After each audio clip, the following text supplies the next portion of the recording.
Celtics Beat is powered by Prize Picks, the exclusive daily fantasy partner of the CLNS Media Network. Today is Thursday, June 20th, and this is Celtics Beat on the CLNS Media Network, the leading online provider of audio-video coverage of the world champion Boston Celtics. I'm Adam Kaufman. Episode 577 features Barstool Sports' Dan Greenberg. And I'm Champ Evan Valenti. Today's show is powered by Prize Picks and Game Time. Prize Picks is the official daily fantasy partner of CLNS Media. Download the app, use the promo code CLNS for a first deposit match up to $100. And download the Game Time app, create an account, use the code CLNS for $20 off your first purchase.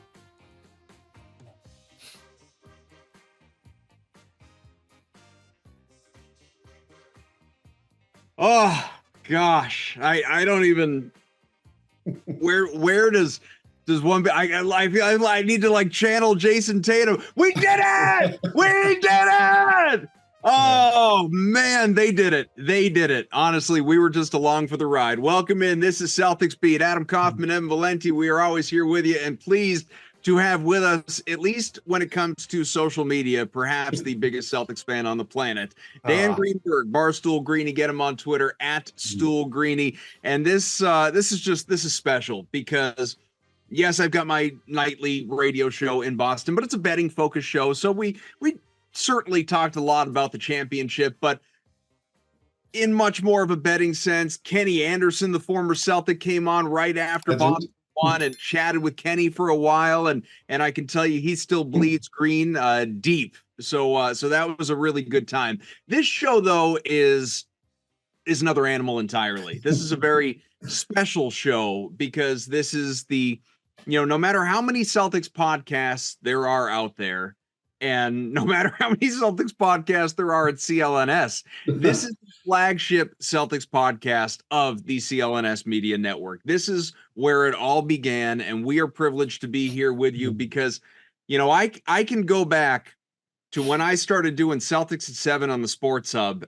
Yeah. Because Brad Stevens was hired, and the Nets trade was made, and it was Chris Humphreys and Keith Bogans and Gerald Wallace and whoever else, like that group, to where we are now, obviously. And there is just so much connectivity from those days and how it all began to finally, after many years of waiting and chasing and national negativity and discourse and question marks surrounding the core of this group, they've reached the top of the mountain, the culmination. The Boston Celtics, for the 18th time, are world champions, the most titles in NBA history. And part of the reason that I say this show is so special is because for what it is and what we do here, for me, for Evan, and for Dan, who has done his fair share of interviews throughout the playoff run, this is really the first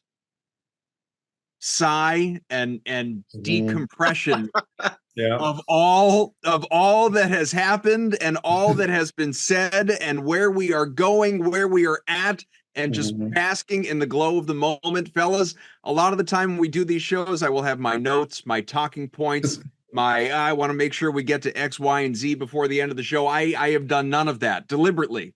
This is a show that is for the fans, by the fans, because we all are, at our core, fans of this team, incredibly excited about what they have accomplished. And I just wonder, and Dan, we'll start with you, obviously, whether people, and I know Celtics fans, this applies to them, but outside of Celtics Nation, I wonder if people even still recognize and fully credit the fact that we were just witness for the last X number of months to an all-time team. Not the all-time team, not even the greatest team in Celtics history, but an all-time team. Yeah, and I mean, I think before we dive in, right, I imagine this is a family show. We should warn the audience here. We're about to go from 6 to midnight, like real quick. This is I can't believe you're going to go from 6 to midnight. I've been at midnight for. Yeah, well, I mean, for lack of a better, I mean, this is. I called my doctor like 5 times already. He said, yeah, seriously. Yeah, my raging Porzingis is time to go to 85 hours deep right now. I'm sitting for a reason, for the duration of this show. It's just not even on a table right now. Yeah. It's just one of those things where, I feel like us three have chatted almost at every step of this journey through each of the eras, right? So to be here and for it to be real and not just a figment of my imagination that I would spend every night praying for the last, 10 plus years since that big free trade it's just surreal is the word you want to use, but it almost doesn't do it justice. You mentioned we just saw one of the greatest teams. Like, we're not talking Celtics history. We're talking in the existence of the National Basketball Association. So to just take a step back and say, in our formative years where we're cognizant and able to process what's happening, we have just witnessed one of the greatest seasons and greatest collections of talent in the history of the NBA is like, it's 2K. It's like we had life on easy mode and we cheated our way to it through, playing the computer. And it's just, I'm not like a loss of words. It's never going to set in for me. I've already pissed off my dad having 1986 combos that he doesn't want to have, but you have to. And the fact that those are real and have substance behind them is like, I don't know what I envisioned, but this is better than even my wildest dreams. That's the only way I can phrase it. What's really funny is I've gotten a lot of texts from friends who are not in the least Celtics fans that are very critical of this team and the path and, like you said, easy mode and, not having to deal with a healthy Halliburton, a healthy Mitchell. You missed Jimmy Butler. You didn't have to go against Jokic or even Anthony Edwards, that type of thing. All the stuff that obviously national people have said these people are feeding off of. And I get it. People want to be critical of Boston. They're tired of Boston winning, even though, and this blew my mind, this is actually the second, albeit the last title came in longest drought, right? Yeah. This is the second longest drought in Boston sports history. Second longest championship drought since all 4 of the, Bruins, Celtics, Patriots, Red Sox have been in existence, which is, and the drought has been 6 years. So that's just insanity to me. But putting that aside, people are tired of Boston, and I get it. But one of the conversations, because I wasn't even going to go there, but you brought up the whole 86 versus now thing. I think it's so I'm kind of like your dad, I guess. I won't even really stand for that conversation, not because of how do you not respect 86? I just think it's impossible across sports to compare eras at a certain point because the players change, the, health and fitness and training regimens and obviously the rules of the sports themselves, everything evolves. Like you could make the case, and this is might be blasphemy for some people out there. You could make the case that this Celtics team would have kicked the crap out of Bill Russell's teams just because, again, look at the shape these guys are in. They're bigger, they're stronger, they're more athletic than, the average guy now versus the average guy then. So that's why the whole comparing eras thing, I don't think you can compare this Celtics team fairly, reasonably. I don't think you can compare this team to any team in NBA history before the year 2000. I think at that point in time, it you want to compare them to dominant LeBron teams, dominant Warriors teams, go ahead. You could talk about that. I don't think you could compare it though to one of the Jordan Bulls championship teams because it's a different game now. I don't think you can do that yet. Whenever I think of comparing eras, like you said, right? Obviously the rules have changed. I look at it as the 1986 team is the ultimate, embodiment of Celtics basketball plus dominance plus Hall of Fame talent. Sure. This, if you just go by those 3 criteria in terms of buying into the idea of the Celtics, what it means to win as a Celtic, play as a Celtic, the dominance statistically they had in relation to the rest of the league. And then, they sealed the deal. And I don't know. I've waited my entire life to have a 1986 conversation and I'm going to have it, even if it's stupid. I don't think you can do it quite yet. I think you got to wait for future results to happen before you start bringing in 86. I think the fact that you have so many Hall of Famers, like Bill Walton's coming off the bench, is like a real just monkey wrench in this whole thing. You know, it was so great the other day with the Nick Wright quote of like, if he wants to be Larry Bird, he's kind of on his way, but if he wants to be the best player in the world, he's not quite there yet, for Jason Tatum, right? Which I thought was an interesting way to frame that. I'm like, the best player in the world guarantees you absolutely nothing in terms of anything. Like Nikola Jokic sat at home in the second round. Like as soon as that was over, he was gone, and he's the best player in the world. And he only won once, and I'm pretty sure he's been the best player in the world for like 5 years straight. Okay, so it doesn't guarantee you anything. The point being, like, Tatum is on his way to being the next great Celtic. He's kind of like already there. Yeah, I mean, he just bolted. Yeah, he's there. But like again, to put him on the Bird, like he's right now at the KG Paul Pierce spot with the one title and the all success he's had, and just with the success. Then you factor in he's 26. He's obviously going to shatter those ceilings and move up a level. And when you're moving up a level in the Celtics history books, you're starting to get to the cream of the crop of NBA history, right? And Larry Bird, I'll put him over KG. I won't put him over. I was just gonna say, I have him. The longevity yet. He's elevated above both Tatum, Pierce and Garnett for me, just because the All NBAs, the sustained success. I mean, we all lived through the dark ages of Paul. I mean, it's not like he was dominant and the team was dominant from day one. You get that second title, we're having conversations 90% of this fan base is not ready to have. Right. And I want to save the Tatum and Brown versus Pierce KG. Like, I want to save that for a second. Okay. I do want to get back to the 86 thing. You can't quite have that discussion yet because you need sustained titles to be compared to any Larry Bird era Celtic team. I think if Boston, and again, we're getting a little ahead of our skis here. If there's a sustained run of excellence that results in finals appearances and titles, but here's at that point you could start to have you can't have this conversation right now. I think this conversation is what's wrong with that. Here's what's wrong with that. I think what Greeny is talking about is we're not comparing eras. Obviously, that era dwarfs this era. He's just talking about singular seasons comparing. This is the 86 team. Yeah, but you didn't like it when 80 like. Now that we've had so much more data after 86, it enlightens how amazing that 86 team was, right? It's one of the best teams, if not the best team in the history of basketball.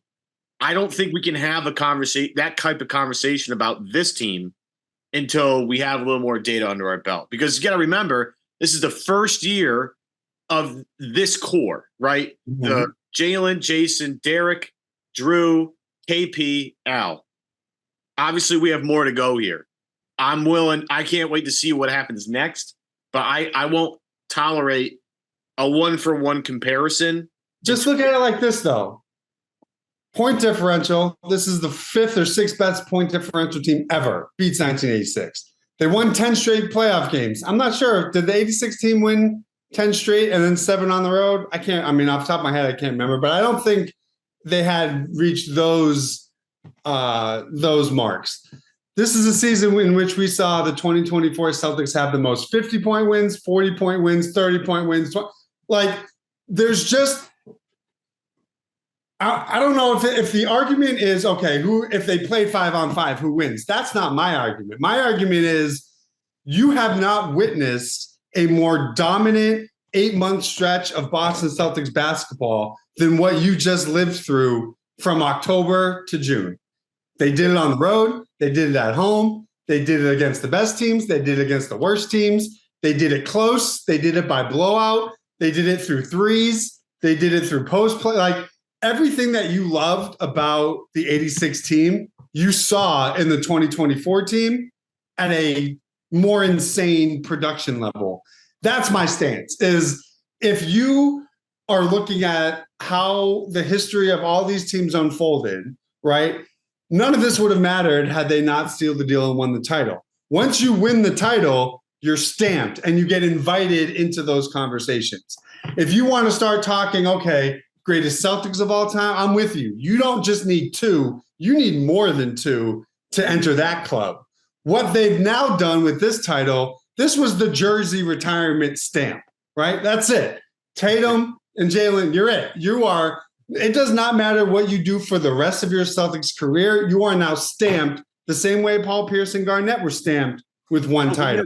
We had Grandy on with us last week, and he said that and obviously this was right before the title, but they were up 3-0. We knew it was coming. In his mind, not only those two, which I completely agree with, he thinks this puts Al Horford up in the rafters. So he has the Kevin Garnett debate, right? 6 or so type years, didn't win a DPOY, won the title. His coming to Boston, it wasn't exactly the same monumental league-changing move like the KG trade, but we're all around the same age. We had never seen a big-time free agent come to the Celtics in our lifetime. No, Al Horford was that guy.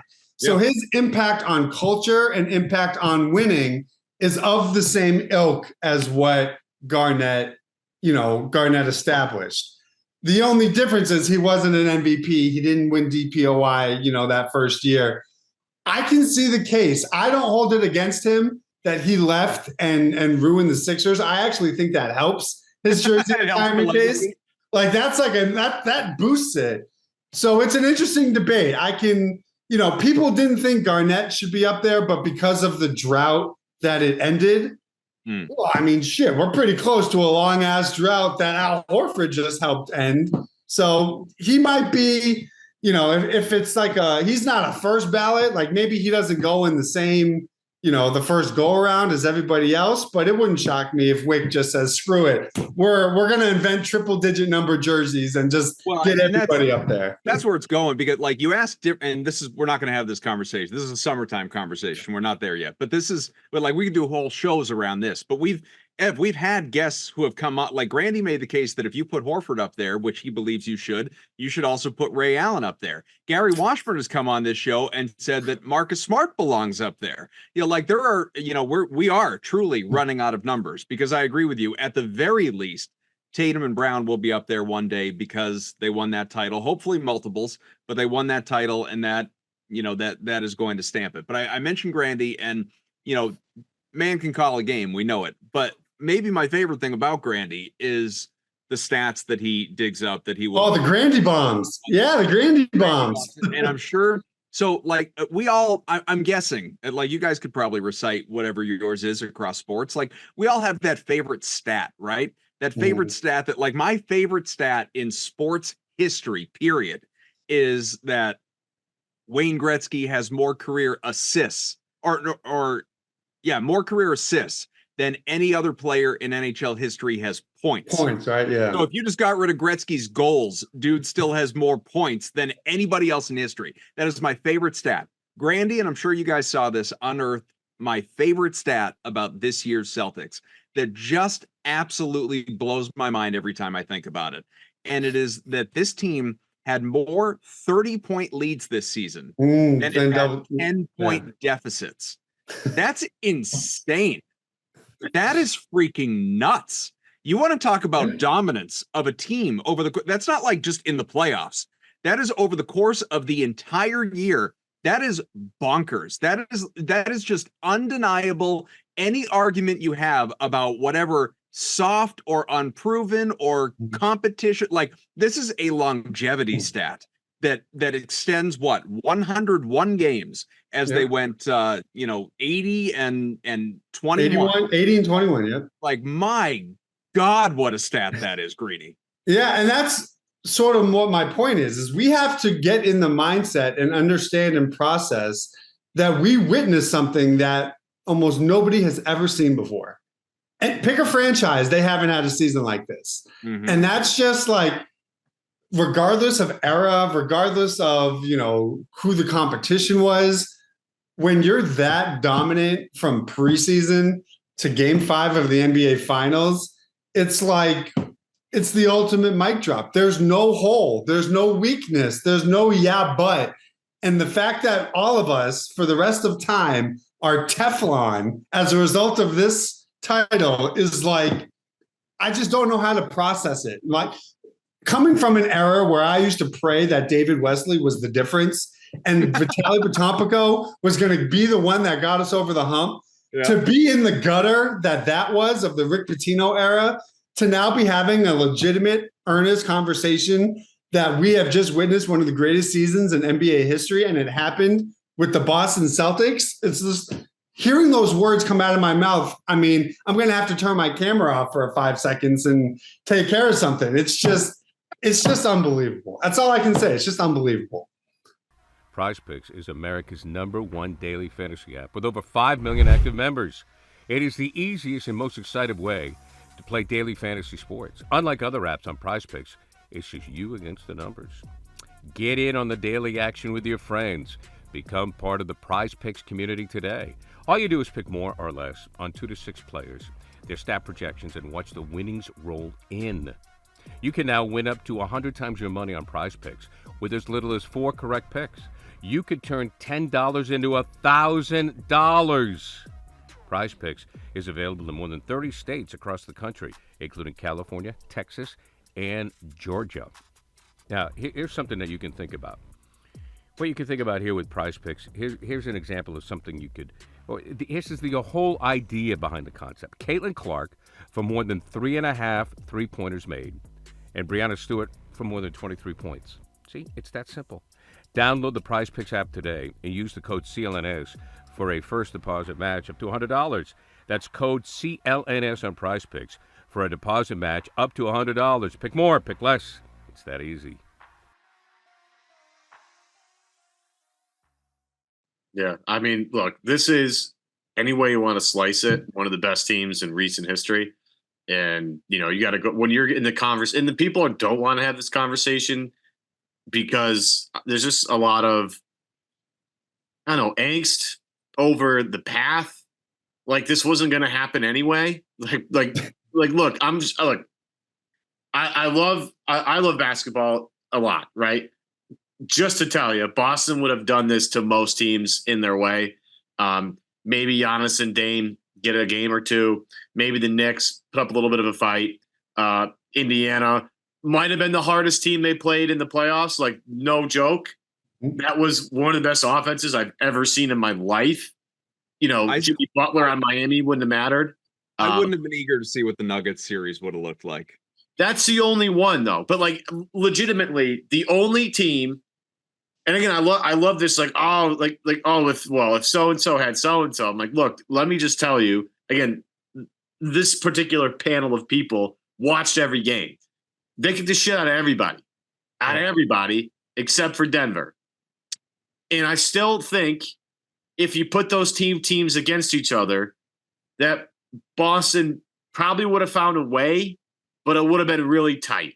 It would have been really close. It would have been the series everybody was looking for.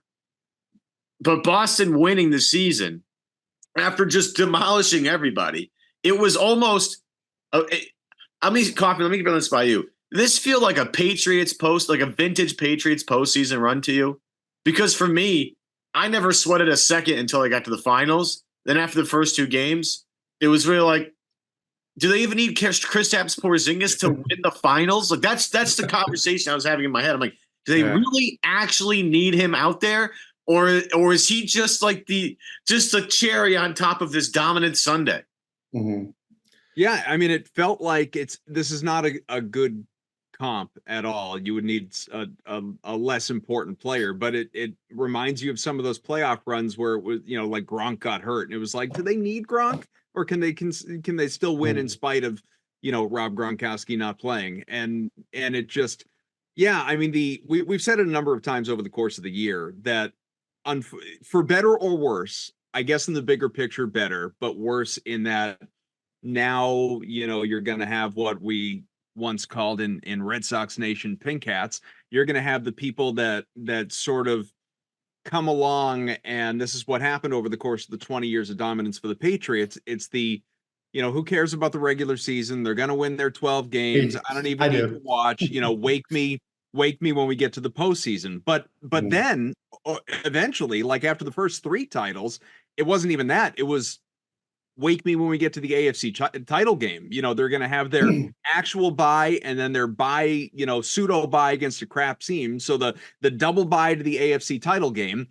And, in some years, depending on the path, some people said literally, just when we get to the Super Bowl, we can start to pay attention to this thing. And that's what it was for a lot of, I don't know about Celtics fans, like real Celtics fans. I think real Celtics fans truly understood where they had come from and enjoyed the journey, and maybe not to the level of Greeny where you're sweating every second of every actual regular season game. I'm already nervous about Summer League in a month. I mean, what are we talking about? But some people out there, certainly the casual Boston sports fan, it was like, all right, well, they're, one of, if not the best team in the NBA. They're going to be in the playoffs. They're going to have home court. They're going to win the first round or two. So, right back in they're always in the Final Four now, 6 out of 8 or whatever. They're going to be in the Eastern Conference Finals. So wake me when they get there, and let's see how they blow it this time. And they didn't. They did it, and they did it easily. I mean, there were some people that were saying, and I was not one of them, by the way. There were some people saying, at the conclusion of beating the Pacers, that was your NBA Finals because the Mavericks are going to be even easier.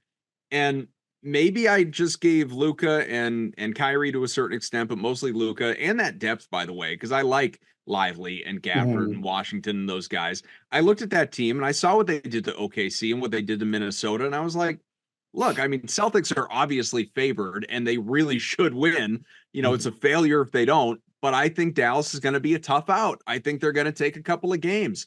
And yeah, I know it went 5, but that was an easy series for Boston. That was a generally light series for Boston that the players would never say it, publicly, internally maybe. They didn't break a sweat. I mean, that was not a hard lift. And the fact that team did this, and we get to celebrate it, obviously, and think about what is still to come with a core that is going nowhere, as I've talked about. Like, Tatum's going to get his, Brown got his, Porzingis got his contract, Holiday got his, White's under contract, but is going to get his extension anyway.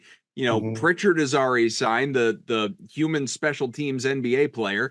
And and like even Hauser's a question mark. We'll see, we'll see if he gets his contract, and I hope he does, obviously. And Horford, Wick has already come out and said that Horford's coming back for an 18th year. So everyone's coming back. And so, like, I was listening to Max the other night doing TV, and the question was something to the degree, like something along the lines of what stands in their way next year.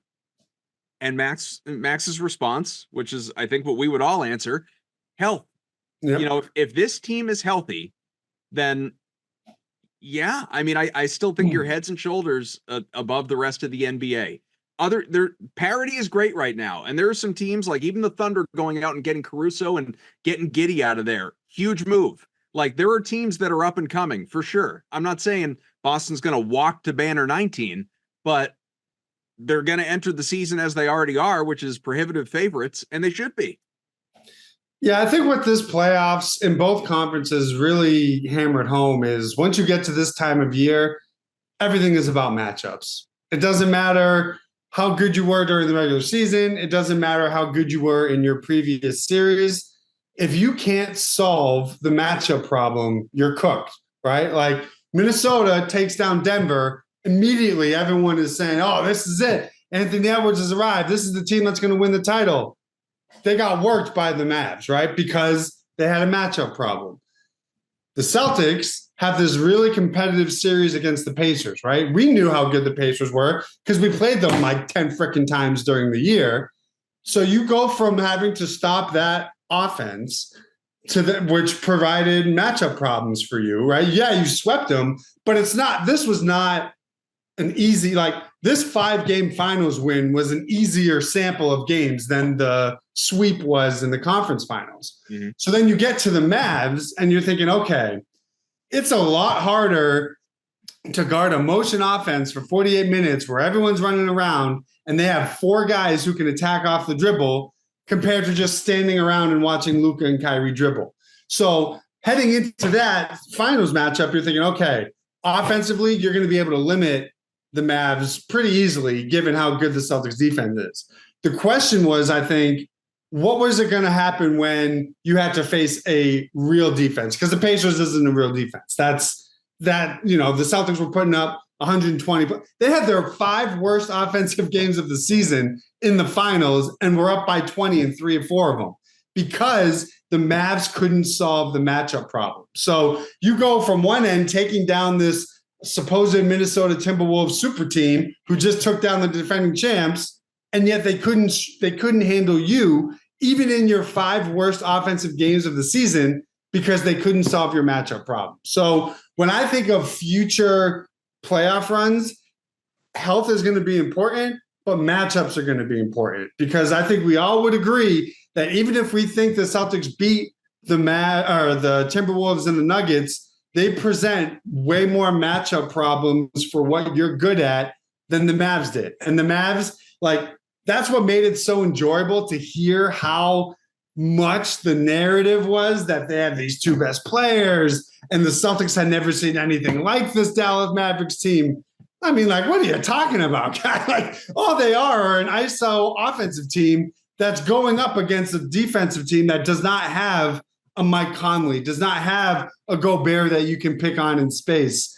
I just think whether it was willful ignorance or trying to wish it into existence, people weren't willing to just use their eyes and understand that playoff basketball comes down to matchups and presenting problems that the other team cannot solve due to their roster construction. It didn't matter what Jason Kidd tried schematically. He did not have the horses to match the problems with or without Porzingis, especially with Porzingis. But even without him, it didn't matter because the fact of how Brad built this roster to not have a weakness and to have inflection points at every position, so you don't know where it's coming. You might think it's going to be a Tatum and Jalen drive. It's actually a Derek White pick and roll.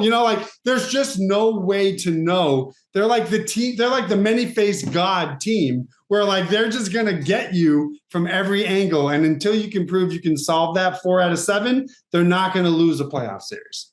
Even Tillman gave you big minutes. Right. And even if they weren't great, they were good enough, right? They weren't beautiful minutes, but they were good enough. And I think that speaks to Joe. It speaks to the competitive nature of this team. And it speaks to Brad Stevens' brain. He found the right mix of guys with the right skill set and the right mentality to where it did not matter what was in their path. They could adjust and figure out a way to win 4 out of 7. I think at this point, we've gone, I don't know, we want to call it 40 minutes, whatever. I think we have to have at least a conversation separately about Jalen and about Jason. Because, again, as you said, their numbers are going up in the rafters now. It doesn't matter what happens, they're going up, no question. And I think I'd rather start with Brown just because he got all the shine, the Eastern Conference Finals MVP and the Finals MVP. And what that is a culmination of all the hard work that guy put in the gym every single offseason to get better. And I make this joke kind of all the time on Twitter. I don't think people understand when I'm saying this. If you cannot see the work specifically that Jalen put in with Tracy McGrady over the past couple of off seasons, you need to open your eyes a little bit more. The Jalen that we saw this postseason was one of the most patient players I've seen in a while. He finally combined the athleticism with seeing the floor and being patient. And now you just have this unbelievable, unstoppable wing that plays 2 ways now. And it's so crazy to look at. And I asked this on Barrett's podcast, I think maybe during the Indiana series, who feels worse, the Lakers, because they no longer have the same amount of titles, which I don't count anyway. They never did, but that's okay. Yeah. The Nets who gave the Celtics both Jalen and Jason, and also had Kyrie and KD, and that is already gone and past and totally over with. Or is it the Philadelphia 76ers who have to watch Al, Jalen, and Jason, all players either they had or could have had? Don't forget Drew. Yeah, Drew Holiday as well. Raise a banner, right? So that being said, when you look at again, Greeny, you know this because you have a great memory of this. All I heard about was how the Ben Simmons, Brandon Ingram draft is a 2-player draft, and the guy at 3 wasn't going to amount to anything, right? Meanwhile, Jamal Murray drafted later and Jaylen Brown drafted later both have titles as number 2 guys or number 1 guys on a championship team. So I know we want to do some Tatum stuff in a second, but the journey of Jaylen Brown, it needs to be celebrated. Like I know people don't want to make the Kawhi comparison because Kawhi is a different level type of player. But sometimes, like, you got to believe in your development of guys. You have to believe in your scouting. Like this guy, I know it didn't happen in college. He had awful spacing, 2 big guys that weren't worth anything, terrible guard play at Cal. He just needs more space and more guidance. And from the guy that we saw, and again, the video of him at the Warriors finals talking to Iguodala. Look on the phone. Like manifesting that to what he is now. Like that needs to be celebrated. And what we need to do a better job of is evaluating talent differently. Because Jaylen, if you go back to high school, was giving Ben Simmons the business in tournaments, right? Mm-hmm. You go back, they played a tournament together. Jaylen's team, which I don't remember, because I know Simmons played for Montverde, right? Montverde, yep. Yeah, and then I think Jaylen was on Henrietta or something. Something in Georgia, yeah. Couldn't tell you. But Jaylen's team beat Ben Simmons' team, but nobody cared about that when it came to college, even though Ben Simmons didn't amount to anything in college either. So my point being, in the 2-player draft, the 2 guys that went after those 2 guys both won championships and were either the best player or second best player on the championship team. And for Jaylen Brown to come from where he was to where he is now is an amazing accomplishment. It's one of those things where if you close your eyes and someone were to ask you to picture your ideal version of both players, I think what we just witnessed is that. We just saw the perfect development scenario, whatever, peak.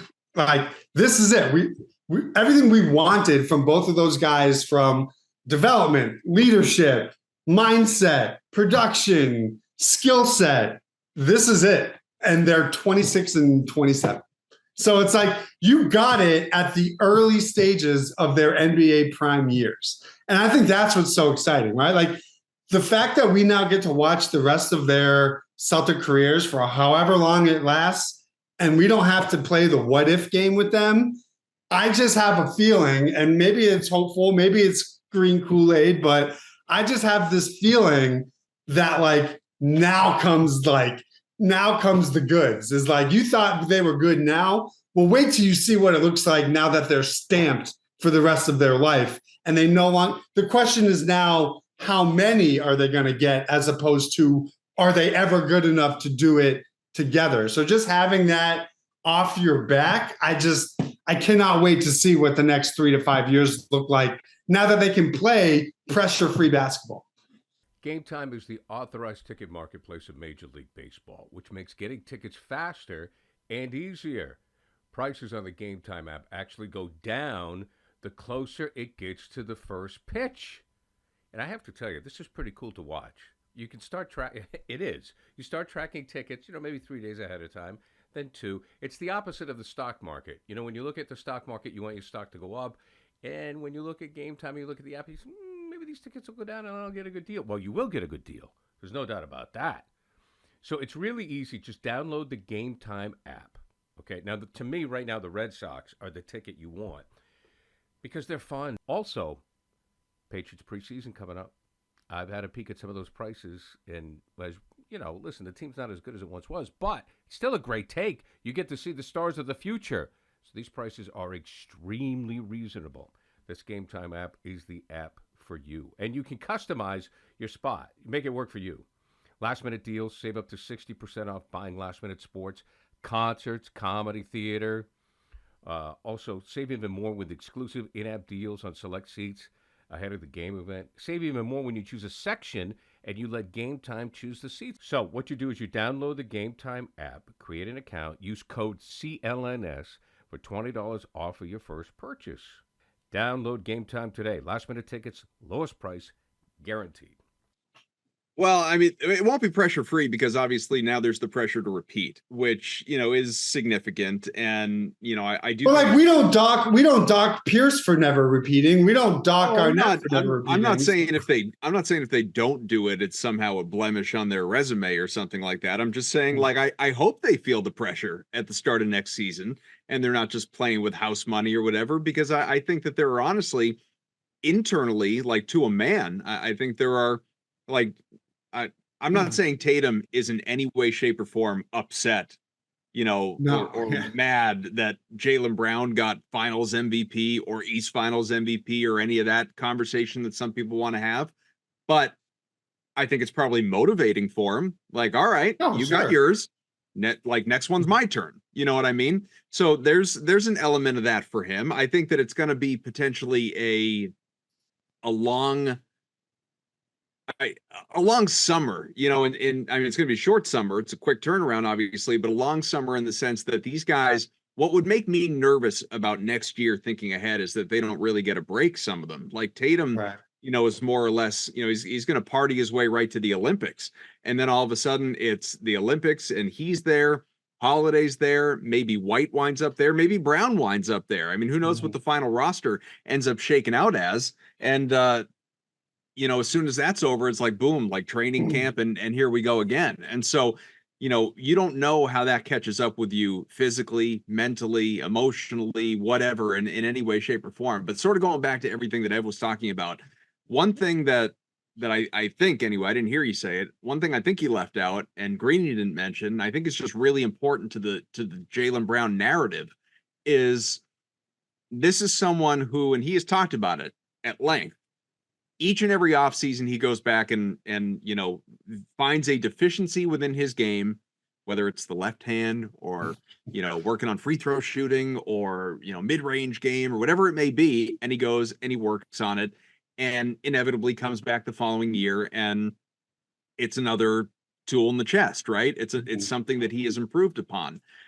I don't think anyone necessarily expected like a bad year from him or whatever, but it wasn't probably talked about enough that he went out and he got, at the time, the richest contract in NBA history and still came back a better player. There was no, I got mine, fat and happy mentality.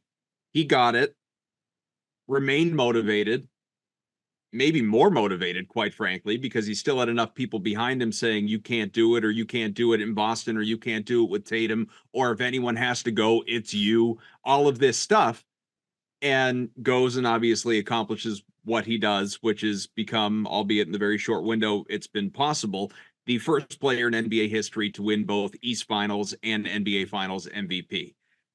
And I'm honestly, I'm just curious to know what it is that motivates him next year. Maybe it's the fact that despite everything he accomplished this year, he wasn't all defensive first team. I was gonna say he talked about getting snubbed for defense. Yeah, or that he wasn't, one of the top 15. He wasn't an all NBA player this year. So who knows? Maybe he'll still find a way after all this to come back next year pissed about something. I hope he does. I hope they all do in their own way, because that, to kind of full circle it with something Evan was talking about before with the Patriots, that was what made that team, and in particular Tom Brady, great as long as he was. He just always, even if it was created in his own mind, had that thing, that chip on his shoulder that drove him, that kept this thing alive. And I'm fascinated to see how this team sort of manifests that. Yeah, and tell me if I'm crazy, but I almost think how it shook out between those two in terms of the Bill Russell Trophy, the Larry Bird Trophy, to me it was the perfect scenario, right? You had Jaylen Brown, who, like you mentioned, got this huge deal, had the season of his life, earned his validation with both of those MVPs. Then at the same time, everything everybody has ever said about Jason Tatum is, in a game like this, game 5, title, you're on your home floor, title is there for the taking. He had the best game of his life. And the way that he closed that game in the fourth quarter was like he had his moment of proving and showing the world, I am who I say I am. Like, what you think I am. And that was like his own finals MVP moment of like, when you're in that position, the best franchise player closes the door. Steph Curry closed the door. Giannis closed the door with a 50 burger. Tatum is one of 5 players ever to have 30 points and 10 assists in a closeout game to secure a title. So the fact that Brown gets the national recognition, the MVPs, the pictures, all that stuff, awesome for him. For us who care about, the Celtics side of it, you now never have to worry about if Jason Tatum is good enough to be a number 1 to win you a title. He, on his home floor, broke through that door with authority. And I think that is almost more important for him than had he won the finals MVP. Like, yes, people will, hold that on his laundry list of accolades and rankings and all that stuff. But if you just watched that game, this was his like, fuck you game. I'm going to win this title and end this drought for my fans, for my franchise, and to solidify myself as, one of them ones, right? Like the same way we think of Jokic or any of these guys that are in that air of, okay, title's on the line. What are you going to go do about it?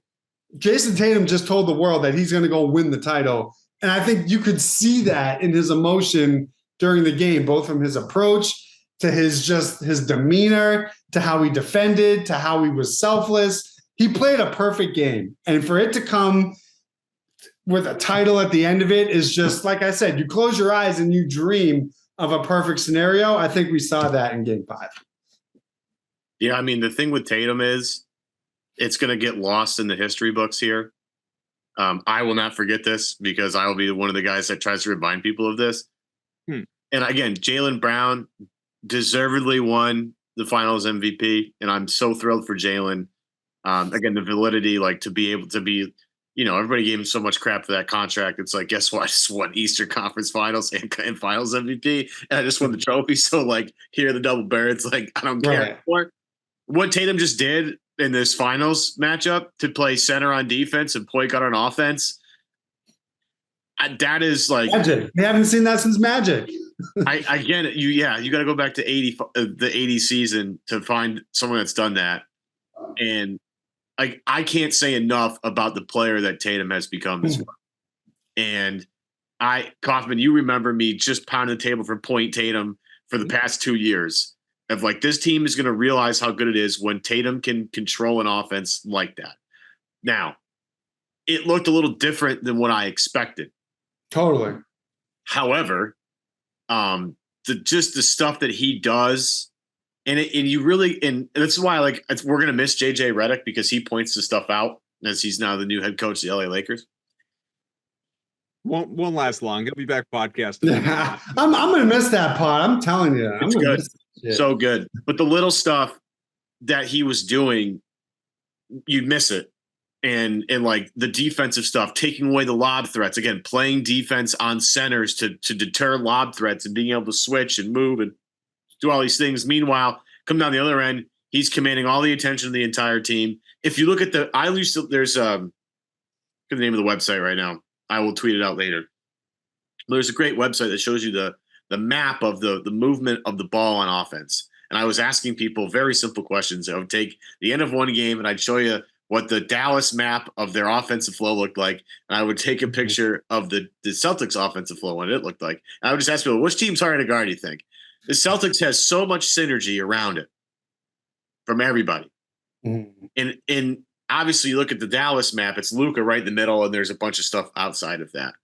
The beauty of what Tatum was doing was getting everybody involved, whether the primary guy or he gets it and somebody else makes the play because Tatum's attention now drags everybody over here. And now you have a guy coming over this way. Like the stuff that him and Drew were doing, the stuff that him and Jaylen were doing, there's just so many passes to Al Horford and Derek White that you just think are easy passes. But because Tatum's gravity pulls guys over here, those guys can leak out over here.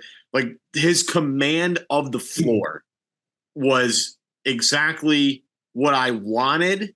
I wanted that command, but how we went and did it was even more special than I could even dream of. So we gave Jalen a little bit of his flowers.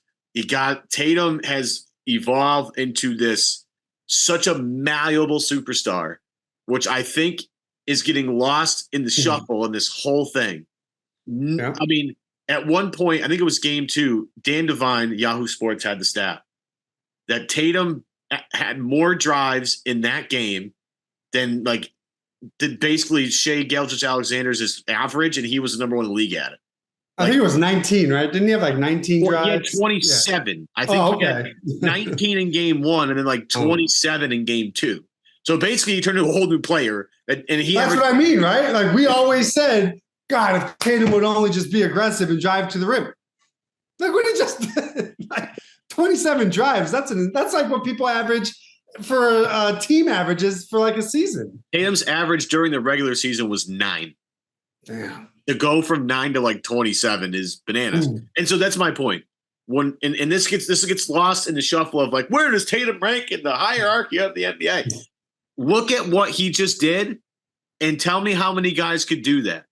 I'll tell you. Last year, Nikola Jokic had an all-time historic playoff run, greatest, best in the world. What did he do? Led the whole team, points, rebounds, assists, won a title. Guess who just did that to become one of 6 players or 5 players ever to do that? His name is Jason Tatum. So when Jokic does it, it means he's an all-time great player, best in the world, best in the league, blah, blah, blah. Well, we just saw a player who was on a better team, a historic team, just do the same thing as this godlike figure. And now I'm being told he's not one of the 10 best players in the NBA. It's just, now that they've won, we can sit back and just laugh at all that stuff. But you're right. It gets lost in the shuffle because he didn't win the finals MVP. He literally led, against the Cavs. It was leading everything in a series win since LeBron. Now that they've won the title, it's Duncan, Bird, Jokic, it's these legends of the game. And Jason Tatum just did that at 26 years old. Let's not act like that's normal. If it was normal, everyone would do it. And in reality, nobody does it. So, to me, that says he's probably pretty good. All right, we got a few more minutes. And before we wrap, talked about all these different people on the court, on that team that are going to be back next year. How about 35-year-old Joe Mazzulla, head coach of this team, who is also going to be back, when he's not busy walking around the North End holding the Larry O'Brien trophy and letting fans touch it.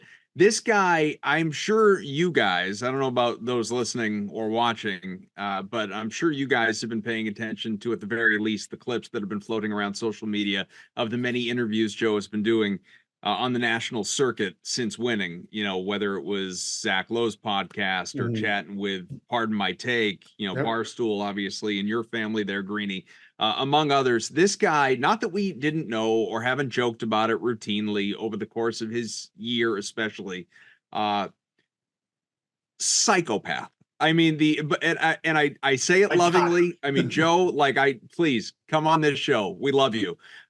We've been defenders of the Joe Mazzulla wall for a very long time, so don't worry about that here, your family.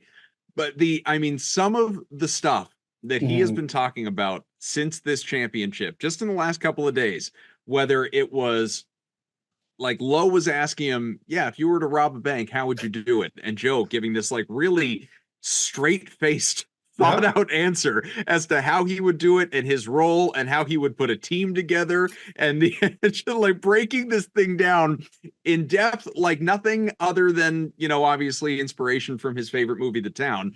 He's talking about how he watched The Departed right before Game 5 and all the different things in that movie that he considered inspiration. He was talking about how, and no one knew this, I guess, until after the game, how he tore his ACL during the year and still managed to coach on it. It was after some regular season game against Atlanta, the back-to-back Atlantas. And they lost, and he was pissed, and he went out and the jujitsu stuff, beat the crap out of his body and managed to tear his ACL. And Joe, being Joe and the spiritual person he is, one of the greatest things to ever happen to me for all of these reasons, X, Y, and Z, about how I started to think about things and take care of my body, and it puts me in a better headspace. Or watching scenes from The Dark Knight with Tatum right ahead of the clinching game.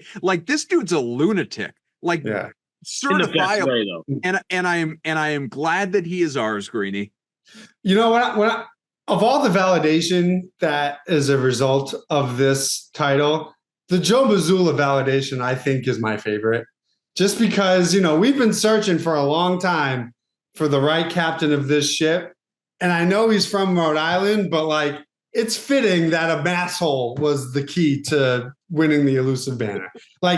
He is the living embodiment of that meme that you see on Twitter where it's like, I called my landlord and told him to raise my rent because I believe in my grinder, whatever that is. That's Joe Mazzulla. The fact that he is just so psychotic, but in all the best ways, and that everything is so calculated. You see him running off all these plays post game. He's like Rain Man. He's just not a normal human, but he's our psycho. And I think it helps that he understands what it means to be a Celtic. He understands what it means to win in this franchise. He understands what the city and the fan base is like because he lived it, right? He's not being a weird pervert in the office because he knows what it takes to win an NBA title. I don't think we can say Ime didn't get it. It's just having him not only back up his year one success and be even better, but now that Joe is stamped and his philosophy is stamped is it's the cherry on top. Because what can you say now? You don't like when he calls timeouts? Who gives a shit? You think he's maybe a little weird after the game? Challenging, with 3 minutes left in game 5 and they're up by 20 some odd points. He's lunatic. Yeah, but you think he's you think he's a hardo because he's challenging jump shots after a timeout? Damn right he is, and he's a championship hardo. But here's the thing. You mentioned the validation, and see, here's the thing, because there are a lot of people out there that still are not on the Joe Mazzulla train. Doesn't matter. But it doesn't matter. But at least it's harder now because there are certainly ways that the Celtics could have won this title. Nothing would be different. They could have won this title. And you still, if you were a Joe Mazzulla critic, could have looked at it and said, they won in spite of him. How much it's like LeBron winning with, whoever, like David Blatt. You know what I mean? It's like is he that good a coach? That goes out the window. And I think even for the surliest of Joe Mazzulla critics, it goes out the window because undeniably he coached his ass off in the NBA Finals. He was the best coach on the floor. And he was the best coach on the floor in every round. Every round. Spoelstra, Bickerstaff, Carlisle, and and Kidd. Out-coached them all. Spo the God, couldn't have it. He didn't have the talent. I don't give a shit. Still, he's supposed to be a wonder kid. Couldn't figure out Mazzulla. Mazzulla got one adjustment after game 2, worked him. And I think that's what makes this title so Teflon, is the players are Teflon, Joe is Teflon, Brad is Teflon, you're Teflon, I'm Teflon. It's just, there's nothing you can say. And I think that is a problem for people whose job it is to try to play devil's advocate and troll. And all you do now, they've moved from, the Celtics are chokers, they'll never get it done. Now they're just, they're corny, they're cringy. You're done. It's it. The discussion is over, and it just becomes the only sort of discussion point will be if they're in this situation again and they fail. But as long as they continue to succeed, you just have to take it on the chin. If you're one of these Joe haters or Tatum hater, whatever, this isn't your time. You had your time. This is our time now. And I don't think they're letting up anytime soon. Yeah, I just, for the Joe Mazzulla detractors, I believe it's a guy named Ben Taylor on Twitter puts out these videos of coaching decisions and adjustments. I would love all of you to watch the game 3 adjustments that the Celtics made to kill the Mavs defensive switch. And how they did it in basically 10 minutes and then absolutely wiped out the minutes. Crazy. To see someone point it out, because it's hard sometimes to see adjustments in a game because it's first off, we're all caught up in it a little bit differently. It's I'm not looking for coaching adjustments. I'm just trying to see if the ball goes in the hoop and if they're playing good defense. That's really about it. So that was the one where they had like the quick swing, right? And like so like what they would do is they would have like Gafford or Lively cheat on the weak side of wherever the ball was. And then when they went to go drive, there would be another guy there. So what Boston did was like run a couple of actions in different places. And then once they figured out how to manipulate the Mavs defense, then they just toyed with them the whole rest of the game and did a bunch of like window washing stuff to get exactly what they like. There's a video. I've tweeted it out. Maybe I'll tweet it out again. The video of that, it's 10 minutes long. And if you watch that video, you'll be like, it's Joe and the staff being able to look at that, recognize it, adjust for it, have guys on the team that can quickly pick that up and then just absolutely kill them the rest of the game. And it was there's that, and then there's also the guard in the dunker spot adjustment to start everything. So it's like even from the jump, his game plan was nails. You don't win 7 straight games on the road without being prepared. To me, that's coaching. So I don't know. I'm so happy for him because of all the shit he would take for no apparent reason. Like, despite the success, they're treating the guy like he's 10 games under 500. Made no sense. So now that he can flip the double bird and say, kiss my Larry O'Brien is very rewarding for me personally.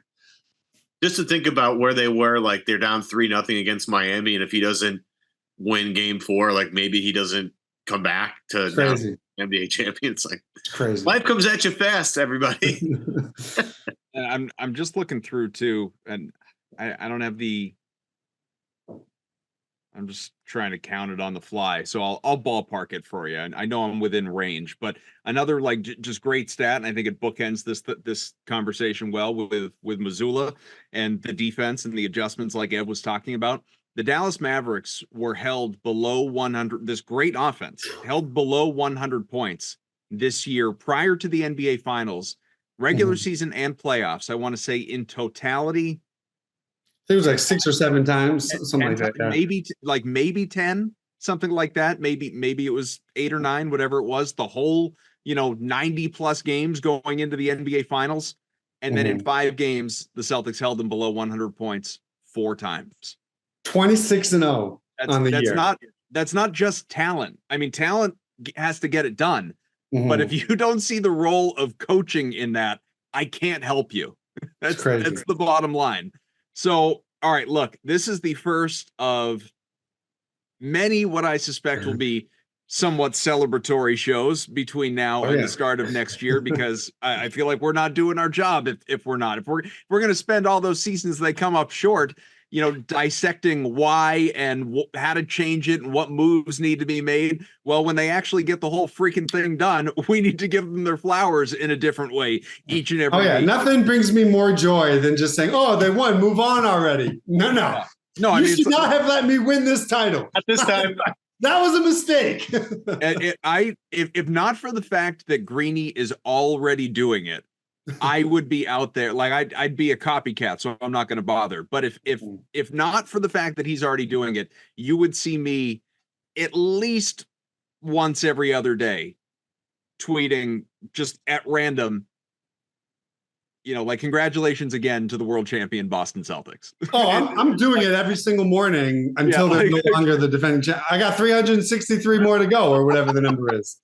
I'm that psychotic. Like that's easy. That's nothing. So that will be coming to your feed every single day from now until they are no longer NBA champions. It's as predictable as that Twitter account that the ladies and gentlemen, the weekend. Yeah, that's me. Only it's about the Celtics being NBA champions. I don't know if you heard. And it's every morning. But you're just as good looking as James Bond, so don't worry about that. Hey, listen, tomorrow morning, guys, at least as we record this tomorrow morning, maybe for some of you listening, it's already happened, the parade. And psyched, I haven't been to a parade here in a duck boat parade in Boston as a fan in a long time. I've worked a bunch of them, but I haven't been as a fan in a long time. And I'm eager to take the kids, and they're super pumped. And this is I look forward to being among the million people or whatever it is that are there on this Friday morning. And I hope many of you out there watching or listening are a part of the fun as well, because you've earned it. You deserve it. Celebrate this team. When Al Horford gets off his shift slinging chicken tenders, he's going to be on a duck boat. So it's going to be amazing. I want to thank all of you out there listening. It's been an incredible ride. We are not going anywhere, though. It's on to banner 19 now. That's so weird to say. I'm not used to saying banner 19. That just feels weird. Yeah, well, put it in the vernacular, buddy, because hopefully we'll be talking about 20 pretty soon as well. For Evan Valenti, for Dan Greenberg, I am Adam Kaufman. We will talk to you again real soon here on Celtics Beat.